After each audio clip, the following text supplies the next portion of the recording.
Hey fam, I want you to like, share, and subscribe to our YouTube channel, youtube.com/Roland S. Martin. And don't forget to turn on your notifications.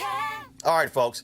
A lot of folks are still, of course, talking about the death of Nipsey Hussle. And there's a young sister, Semmi W, who was a data journalist. And she wrote a story about all of Nipsey Hussle's investments in businesses' interests. Now, check this out.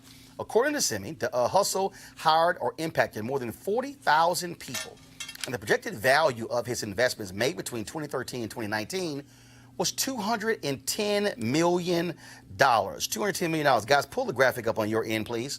And I mean, this is really interesting when you see this graphic here. Okay, so what I'm going to do here is I'm actually going to zoom in on this to show you again the impact of this. So when you go in this particular graphic, what she says that people hired, assisted, impacted 41,369.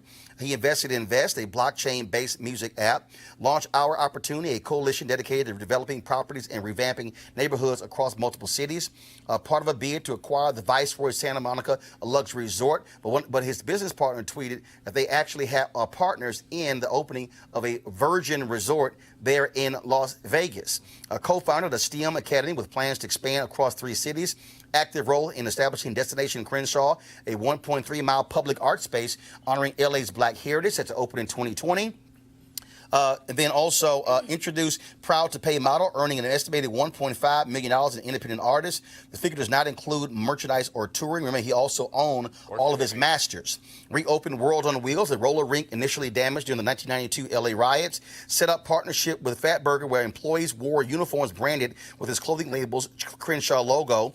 And established Steve's Barbershop in honor of his friend and business partner who died from gun violence. In Puma and the Marathon Clothing, set to launch in fall 2019, secured an ownership stake in Filecoin, an Amsterdam-based cryptocurrency platform. Total projected value of investments for community tech lifestyle ventures, $210,413,500. Also, there were a lot of people out there, including some celebrities, who were setting up GoFundMe accounts for his children. His family has put a kibosh on that, saying Hussle also took care of his kids by establishing trust, and they said those kids will be well taken care of for the rest of their lives. The sad part, folks, is that, again, 33 years old, he's dead due to gun violence, and all of this impact, all of these amazing things he was doing, frankly, it goes to waste. Sure, he started those things, but not being able to see those things through and being able to have the capital to also to fund those things. That's why I keep saying we have to deal with this self-hate,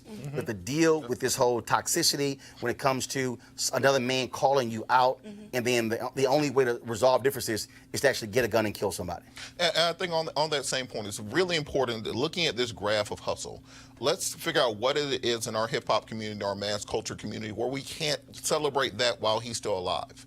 Why is it every song has to be about drugs and violence and guns and women and cars? Why can't he just rap about all the businesses he's doing? And also, we need to support the people who are doing this while they're still alive. Killer Mike, David Banner, T.I., Ludacris are all doing ventures like this in their own communities. And it seems that we don't want to point them out or celebrate them until something tragic happens. No, actually, we do, but the reality is we also know why people love to watch mess as opposed to what's positive. Eugene? Well, the thing is this.